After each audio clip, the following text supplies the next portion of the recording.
Hola chicos, en este video vamos a ver la clasificación de los ángulos según su posición. Empecemos.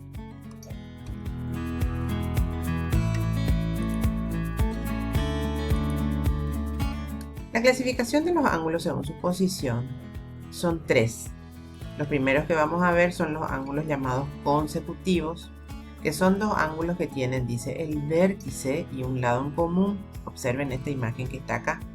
Acá tenemos el dibujo de dos ángulos que van seguidos, uno al lado del otro.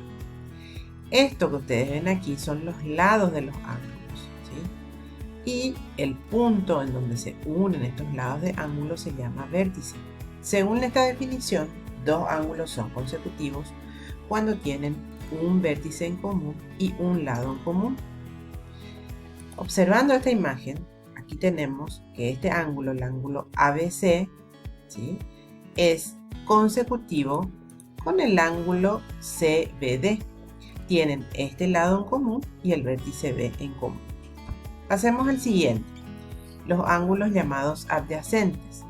Estos ángulos son adyacentes cuando tienen ángulos consecutivos, es decir, están uno al lado del otro, y los lados que no son comunes forman una recta.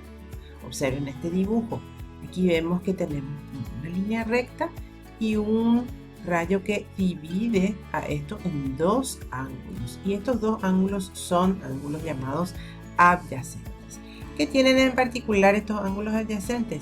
Que la suma de sus medidas siempre da 180 grados. O sea, podemos decir también que son ángulos suplementarios. Entonces, por ejemplo, podríamos decir que el ángulo ABC, ¿sí?, que está aquí marcado, y el ángulo CBD son dos ángulos adyacentes. Y la tercera clasificación de los ángulos sería esta, los ángulos opuestos por el vértice. Los ángulos opuestos por el vértice se forman cuando se intersectan dos rectas, es decir, cuando se cruzan dos rectas en un punto. Y ese punto forma, en el caso de los ángulos, el vértice de estos ángulos, que son llamados opuestos por el vértice. ¿Qué tienen en particular? Tienen en particular de que sus medidas son iguales. Por eso se dice que son congruentes. La palabra congruente significa misma medida. Entonces, observando el dibujo, así como tenemos aquí, podríamos decir que este ángulo, el ángulo VEC, ¿sí?, y el otro ángulo, que es el ángulo AED, son ángulos opuestos por el vértice. En este caso, según el dibujo, estos dos ángulos miden 60 grados respectivamente. O sea, si uno mide 60, entonces ya sabemos que el otro también medirá 60.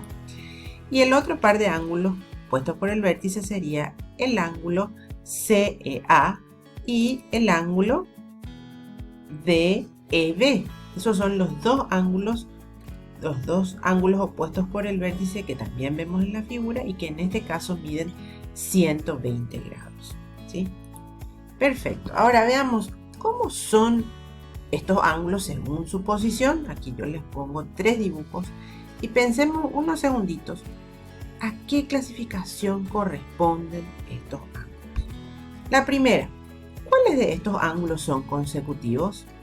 Son consecutivos estos dos que están acá, estos dos pares. Estos dos pares son consecutivos y estos dos también. Ahora, ¿qué tienen en particular estos del medio? Que aparte de ser consecutivos, también son adyacentes. Entonces, en el caso de este dibujo, estos pares de ángulos, tanto este primer par como este segundo, ambos son ángulos consecutivos. ¿Por qué? Porque van uno al lado del otro. Y este del medio, que son los dos pares, los dos ángulos, del medio, que son ángulos, aparte de ser consecutivos, también son adyacentes. ¿Por qué? Porque dos de sus lados forman una línea recta. Y por último están estos que son los opuestos por el vértice, que en este caso se forman a raíz de la intersección de dos rectas. Y con esto queda claro entonces de que los ángulos se clasifican según su posición en ángulos consecutivos, adyacentes o también pueden ser opuestos por el vértice.